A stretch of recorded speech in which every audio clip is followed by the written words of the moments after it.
We're continuing our coverage of the shooting that took place tonight at Michigan State University. Officials say 5 people were injured when that shooting happened just after 8 p.m. Campus police just moments ago tweeted out a picture of the suspect who is still at large. I want to bring in Stephanie Anthony. She's a professor at Michigan State University. She had just left Berkeley Hall, the first academic building where the first shooting happened. First thing first, Stephanie, how are you? I am in shock, as are most of the community members, if not all, at Michigan State. We're in a state of shock. Where exactly were you when the shooting began? When the shooting began, I had actually just left the building not too long before. I had about 60 young people, underrepresented students from Lansing area high schools there for an evening program that normally ends around 5:30, 6 o'clock. I had one young lady who her parents were delayed picking her up. And so I wait. I never leave my students there, especially as they are minors. And after that, I left the campus thinking nothing of it. And I went in and I checked the building. I had already sent my staff home, told everyone, I know you've got things to do, go home, I'll wait. And there was one lone woman sitting on the bench there in the entryway. When you left, there was one woman sitting on the bench. Berkeley Hall is an academic building? Yes, it's Berkey. Mm-hmm. Excuse me, Berkey.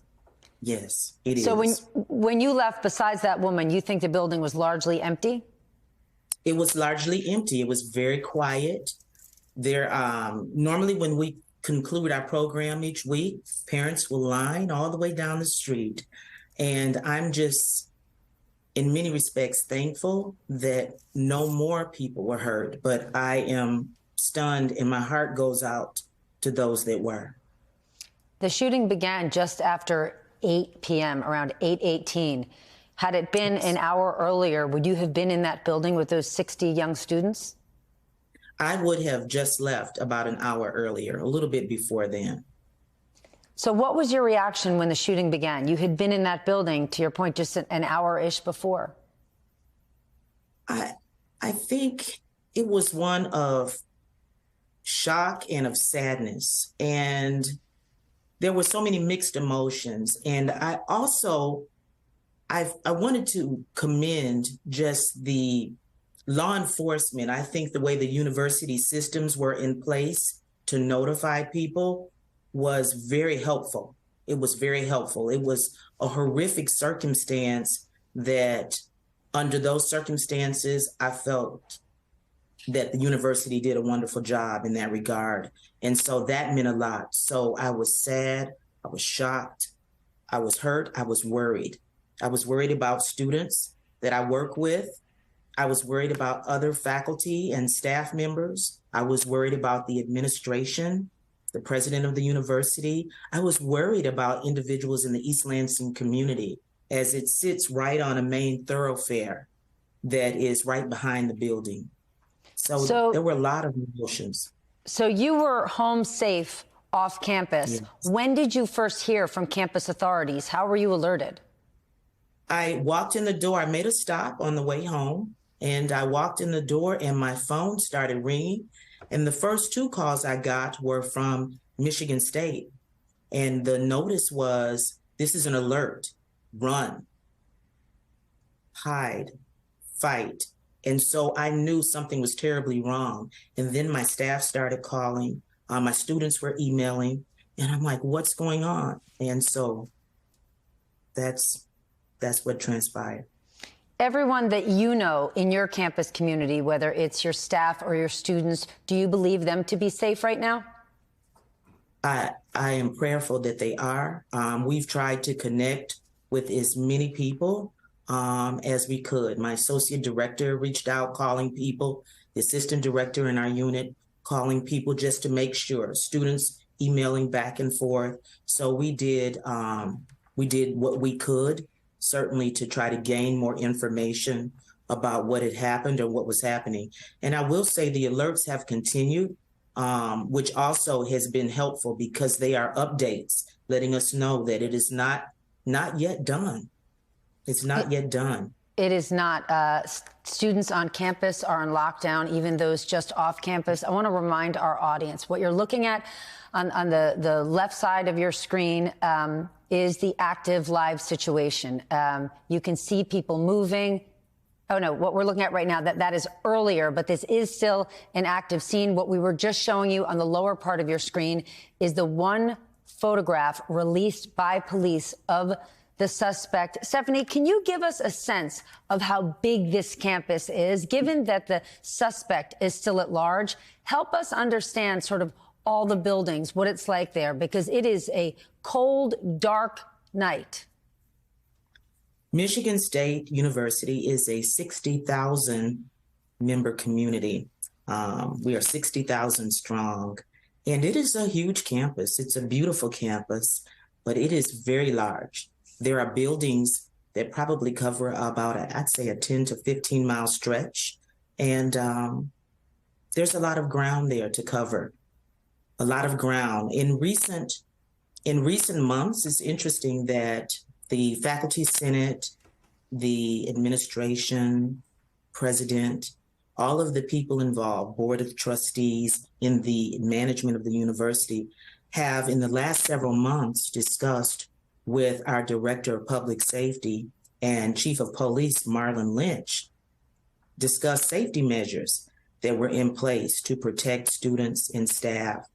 And I want to give kudos to him, because he assured us that with the policing agencies whom the university had joined with in terms of safety measures, that the university's response would be swift if we were met with any type of scenario such as this. So to find this happening 3 to 4 months later is very shocking as well. How long have you been with Michigan State?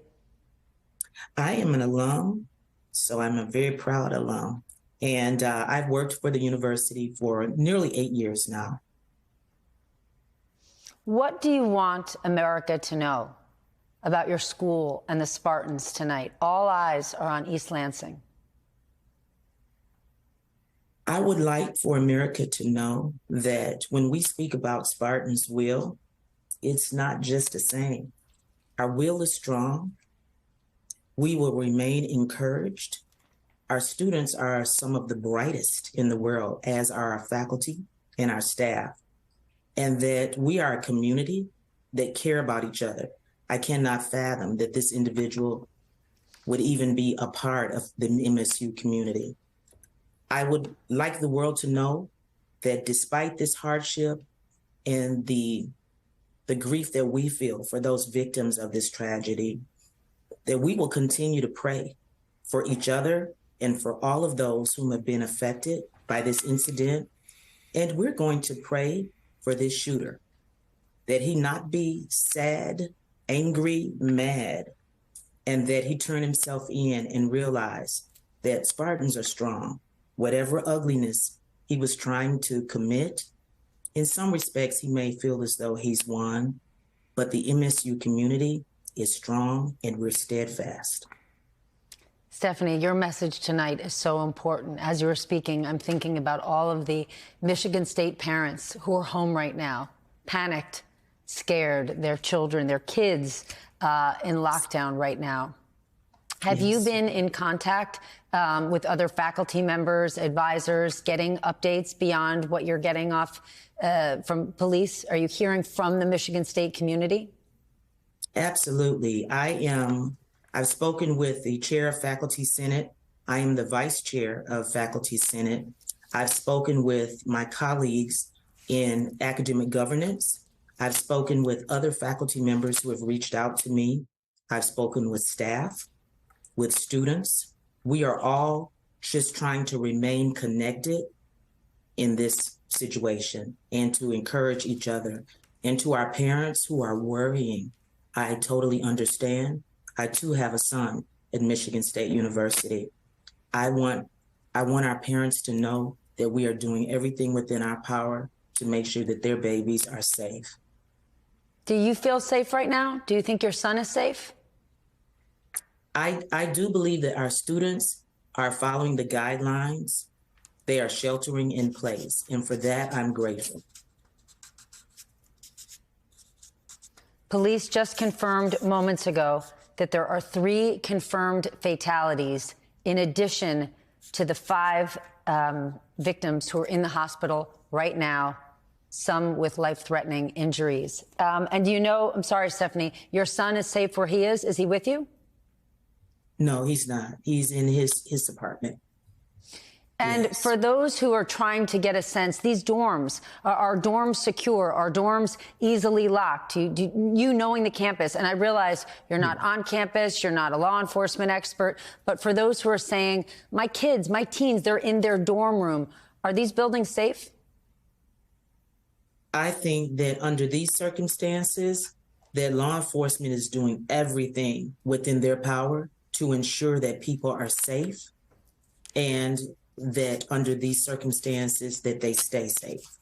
And so I feel confident in that fact.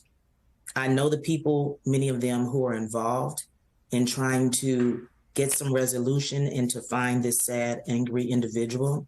And I know they're committed to the work that they do. And so for that, I'm grateful.